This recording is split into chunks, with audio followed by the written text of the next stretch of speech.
देखिए, मुद्दे इतना बड़ा आंदोलन हुआ है, आखिर छत्तीसगढ़ की कभी संस्कृति में देखने को नहीं मिला कि हमारे छत्तीसगढ़ भाइयों को भले ही बासी बूरा खाते रहे, लेकिन कभी नंगे होने की ज़रूरत नहीं पड़ी थी।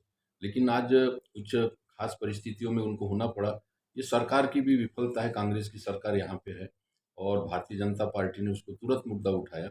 इसके पीछे हमारा एक संदेह है कि अगर ये मुद्दे जो है, अगर पूरे छत्तीसगढ़ियों को रोज़गार दिलाने के लिए या उनको जो है हमारे छत्तीसगढ़ को एक मॉडल बनाने के लिए भी अगर कर सकते तो पूरी मांगे भी पूरी हो सकती थी। लेकिन केवल फर्जी सर्टिफिकेट ही मुद्दे होने के लिए केवल नंगे होने की ज़रूरत नहीं थी।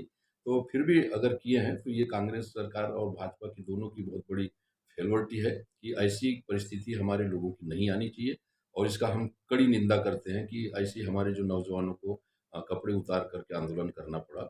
हम उस नौजवानों को कहते हैं कि आप लोगों की जो तकलीफ है उसको हम समझ रहे हैं, लेकिन आने वाले समय पे एक बड़े उद्देश्य के लिए हम लोग अच्छी लड़ाई लड़ेंगे जिसमें किसी को नंगे होने की ज़रूरत नहीं पड़ेगी। मणिपुर का जो अभी दृश्य हमको सोशल मीडिया के माध्यम से मिल रही है, 2 समुदाय के बीच में वहाँ पर जो विवाद चल रहा है, काफ़ी वहाँ पर हिंसा हो रही है।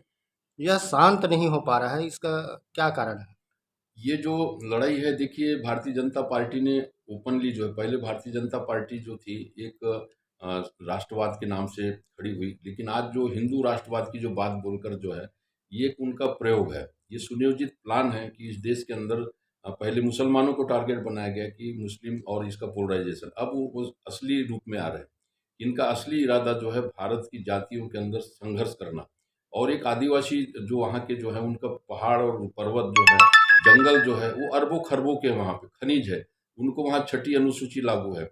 उसमें अडानी, अंबानी को वहाँ घुसने नहीं दे रहा वहाँ का आदिवासी समाज। इसलिए वो जो है एक एक ऐसी जाति जो है मैतई जो जाति है वो भी एक आदिवासी में लाया गया उसको। सुनियोजित प्लान है उसका। जबकि वहाँ पे ऐसा कोई नहीं था तो सुप्रीम किसी कोर्ट के आदेश पे वहाँ पे हुआ है। ये टोटल प्लान है। 3 महीने से वहाँ पे महिलाओं को नंगी किया जा रहा है, उनको मारा जा रहा है ताकि वो वहाँ से विस्थापित हो जाएँ और वहाँ पे जो है मजबूर हो जाए और इतनी बड़ी हिंसा हुई है। ये टोटल भारतीय जनता पार्टी की, केंद्र की और राज्य की सरकार की प्रायोजित मतलब ये जो आतंक की घटना है। इस बात को आज न केवल भारत में बल्कि विश्व के जो देशों ने उसको लिया है और हम चाहते हैं कि इसके ऊपर राष्ट्रपति जी जो है खुद आदिवासी हैं और उनको इसके ऊपर कड़ी एक्शन लेना चाहिए। हम उसको तत्काल 9 अगस्त को हम चाहते हैं कि जो मूल निवासी दिवस है, उस दिन पूरा देश खड़ा होना चाहिए और ऐसी पार्टी को एक्शन लेकर जो है राष्ट्रपति शासन लगाए या तो फिर उसको जो है संयुक्त राष्ट्र संघ के जो द्वारा जो है जांच कमेटी गठित हो और उसका विपक्ष की संसदीय मंडल के द्वारा और सुप्रीम कोर्ट की निगरानी में इसकी जांच होना चाहिए। क्योंकि ये मुद्दा जो है जब सरकार ही उसमें शामिल है तो किससे जांच कराओगे?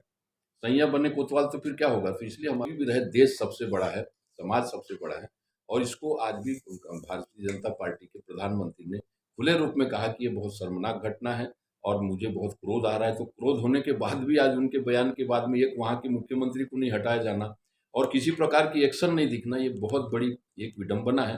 तो इसलिए हम कहना चाहते हैं कि इसके ऊपर अब जो है समाज और पूरा जो है आज एक ऐसे लोगों को अब जो है खुलेआम इसके ऊपर खड़े होना पड़ेगा। जन आंदोलन के बिना कोई चारा नहीं है। छत्तीसगढ़ में आगामी चुनाव की क्या तैयारियाँ हैं आप? देखिए हम लोग राष्ट्रीय संयुक्त मोर्चा भारत का जो गठन हमने किया है, उसमें हम लोग जो है एक सोशियो पॉलिटिकल ऑर्गेनाइजेशन हमारे लिए जो है कुछ राजनीतिक भी हम एक मिनिमम राजनीति करने के लिए भी है। लेकिन इसके तहत जो है हमने तय किया है कि जो भी ऐसी ताकतें जो है जो पूंजीवाद और जातिवाद को बढ़ावा देगी, उस पार्टियों को हम बिल्कुल इस सरकार में, इस छत्तीसगढ़ में पनपने नहीं देंगे। और इसीलिए हमने तय किया है कि यहाँ पर हर छत्तीसगढ़ ही नहीं पूरे भारत के अंदर संविधान का राज होना है, कानून का राज होना है। इसलिए कई लोग जो है इसमें मेरे राजा का, कोई राम राज का, कोई फलाने राजा का, कोई इसका जो है औरंगज़ेब का शासन लाना चाहते हैं, तो ये टोटल जो है अवैधानिक है। इसलिए हमारा कहना है कि भारत का जो है जो शासन है, ये लोकतंत्र है और लोकतंत्र जो है भारत के संविधान से चलेगा, कानून का राज रहेगा। इसलिए हम सबको जो है हम चाहते हैं कि भारत राष्ट्र, भारत का संविधान और भारत का इंसान, ये ज़िंदाबाद हमारे लोगों को करना पड़ेगा। इसलिए हम जो है राजनीति में अगर छत्तीसगढ़ में चुनाव में जो है हमारी पूरी तैयारी है कि हम ऐसी पार्टियों को जो इस देश के अंदर पूंजीवाद और जो यहाँ पे जातिवाद को फैलाना चाहेंगी, ऐसी पार्टियों को हम किसी कीमत पे इस छत्तीसगढ़ में पनपने नहीं देंगे। इसके लिए हम खुली जो है चेतना हम समाज के अंदर फैला रहे हैं और हम चाहते हैं कि छत्तीसगढ़ के लोगों को जो गरीब हैं या ऐसे मतलब कम पैसों में वो लोग अपना जीवन चलाते हैं, तो उनको लोग कायर समझते हैं। वो उनके अंदर एक धर्म काम कर रहा है। लोग उसको ऐसा नहीं कि उन्होंने ये कह दिया संत महात्माओं की, गौतम बुद्ध की धरती है ये, और यहाँ पर जो है सिरपुर हमारी राजधानी थी। इसका मतलब है साईं इतना दीजिए जामे कुटुम्ब समाए, मैं भी भूखा न रहूं साधु न भूखा जाए। तो हमारे लोग पैसा ज़्यादा संग्रह नहीं करते, लेकिन उसको सोचते हैं कि ये लोग तो मतलब ऐसे, तो दूसरे जो लोग हैं, जो धन दौलत जो थाली लोग